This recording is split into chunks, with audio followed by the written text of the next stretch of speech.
Akila sebagai Nara, seorang penulis yang sedang berputus asa. Halo, aku Zalfa sebagai Arini, sahabat dekat dari Nara. Aku Dini sebagai Mira, teman dekat Nara, dan juga seorang seniman yang optimis. Halo, aku Tasya berperan sebagai Sinta, teman dekat Nara yang juga merasakan kebingungan seperti Nara. Hai, aku Ega, aku sebagai narator dan kameramen. Di ruang tamu rumah Nara, keempat teman ini berkumpul. Mereka berkumpul untuk mendukung Nara yang merasa tertekan setelah naskah bukunya ditolak. Nara berbicara tentang kegagalannya, sementara yang lain memberikan berbagai nasihat. Arini mencoba menghibur dengan semangatnya. Mira menyarankan agar Nara lebih realistis. Dan Sinta mencoba memberi pandangan dari sisi yang lebih bijaksana. Namun, Nara merasa semakin terjebak dalam ketidakpastian dan keraguan dirinya. Nara, kamu kok stres banget sih? Kenapa? Gimana kalau kita jalan bareng? Kan kita udah lama gak hangout. Hangout gak membantu aku, Rin. Yang aku butuh itu inspirasi. Tapi aku gak tahu harus cari kemana lagi. Namanya buntu ide itu wajar, Nara. Semua orang pasti ngalamin kok. Tapi, kamu gak bisa terus-terusan berhenti kayak gini, menunggu ide datang sendiri. Tapi kadang nggak semua orang itu bisa langsung bangkit lagi. Kadang rasa gagal itu bikin orang takut buat nyoba lagi loh. Bener sih, Sin. Tapi kalau kita diem aja, kapan kita mau mulai lagi? Kalian gak ngerti, aku itu udah ngelakuin berbagai cara dan tetep aja editor bilang kalau sikapku itu terlalu klise dan gak menarik. Padahal aku udah nyuci dari setahun yang lalu. Nara, nggak ada orang yang pertama kali coba langsung berhasil. Aku aja dulu ikut audisi sering gagal, tapi aku berarti enggak kan? Masalahnya, kamu terlalu fokus sama hasil akhirnya, Nara. Padahal, proses itu jauh lebih penting daripada hasilnya. Kita ngerti ini gak gampang, Nara. Tapi kamu gak sendiri. Kita selalu ada buat kamu kok. Makasih ya guys, tapi aku masih belum yakin kalau bisa bagi secepat itu. Makanya kita di sini tuh buat menghibur kamu, Nara.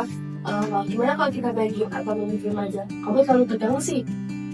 Masalahnya, Nara itu gak kayak kamu, Lin. Dia itu butuh waktu untuk merenung, bukan malah main game. Ya udah sih, coba aja dulu. Nanti kalau nggak bisa merenung lagi. Oke deh, tapi jangan kira aku bakal bikin kayak gini ya. Malamnya, Nara tertidur ketika menonton film yang belum selesai, dan ia terbangun di dunia taman yang luas. Tiba-tiba, Nara menyadari bahwa tidak hanya dirinya yang ada di dunia ini, tetapi teman-temannya juga. Mereka muncul satu persatu, masing-masing membawa karakter dan perasaan mereka sendiri.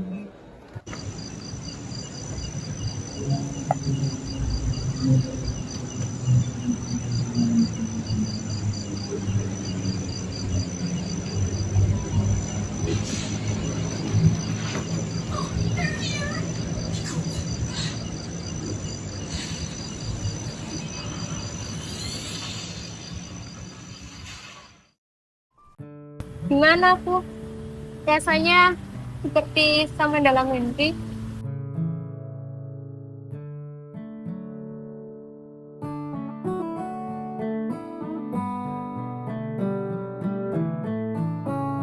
Kamu di tempat dimana kamu menyimpan semua mimpi kamu.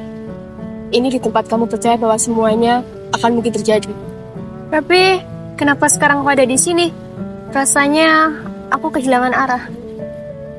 Kamu perlu diingatkan, Nara. Karena kadang kita selalu fokus dengan kegagalan sampai lupa dengan mimpi-mimpi yang kita punya. Bagaimana kalau aku mencoba tapi gagal lagi? Aku udah berkali-kali gagal dan semua itu terasa sia-sia. Itu wajar, Nara. Semua orang pernah gagal. Tapi, itu bukan alasan untuk berhenti. Kadang aku juga berpikir seperti itu. Takut gagal, takut hasilnya nggak maksimal. Tapi aku sadar, ketakutan itu muncul apabila kita terlalu lama berdiam diri. Dan saat kita diam, kita mungkin kehilangan kesempatan. Lebih baik mencoba dan tahu hasilnya, bukan? Hari ini benar, hidup itu soal untuk memilih untuk maju, meskipun takut. Jangan biarkan kegagalan kecil menutupi potensi yang kamu punya. Tapi aku merasa sendirian. Aku ngerasa kalau nggak ada satupun yang bisa benar-benar ngertiin aku. Kamu nggak pernah sendirian, Nara. Mungkin jalannya aja yang sulit, tapi kita bisa melaluinya bersama-sama. Aku tahu rasa takut itu seperti apa. Tapi kalau kita nggak coba melangkah, rasa takut tersebut akan tumbuh lebih besar. Aku juga sama seperti kamu masih terus belajar. Dan itu yang bikin kita terus bergerak, Nara. Bukan karena kita nggak takut, tapi ada yang lebih besar, yaitu harapan.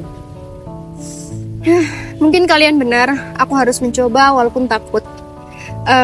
Kalau aku nggak mencoba, aku nggak tahu. Tetap aja nanti akan terjadi apa.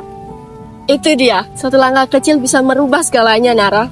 Hidup itu seperti lukisan, Nara. Nggak semuanya warnanya tercampur dengan sempurna. Tapi, kalau kamu mencoba, hasilnya akan jauh lebih sempurna. Aku juga harus belajar untuk melangkah. Kalau kamu bisa, pasti aku juga bisa. Nara terbangun dari tidurnya, merasa lebih tenang dan percaya diri. Ia membuka laptop dan mulai menulis lagi. Kali ini tanpa keraguan. Setiap teman yang muncul dalam mimpinya memberikan bagian dari pencerahan yang ia butuhkan. Nara menyadari bahwa impian bukan hanya tentang hasil, tetapi juga tentang perjalanan dan dukungan dari orang-orang yang kita cintai. Nara dan ketiga temannya berkumpul di ruang tamu. Kali ini, dengan Nara yang lebih ceria dan penuh semangat, mereka berbicara tentang perjalanan mereka, baik di dunia nyata maupun di dunia mimpi.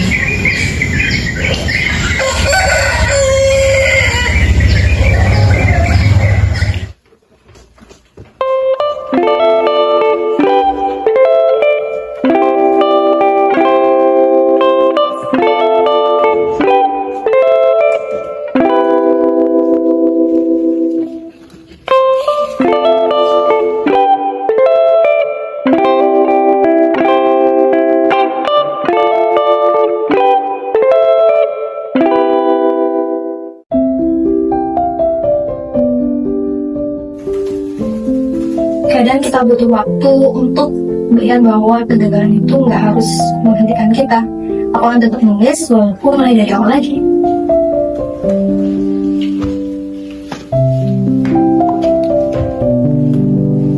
Melihatmu kembali semangat, itu yang bikin kita bahagia, Nara. Kadang kita butuh waktu sejenak untuk berhenti, untuk menemukan kembali apa yang telah hilang. Menurut aku lagi, Nara, kita semua di sini mendukung. Makasih ya, aku sekarang bisa begitu lagi. Dengan dukungan teman-temannya, saat ini Nara merasa lebih bersemangat untuk kembali menulis naskah ceritanya. Dan cerita ini dapat dipetik pelajaran bahwa dukungan dari teman terdekat sangat penting bagi seseorang yang sedang berputus asa.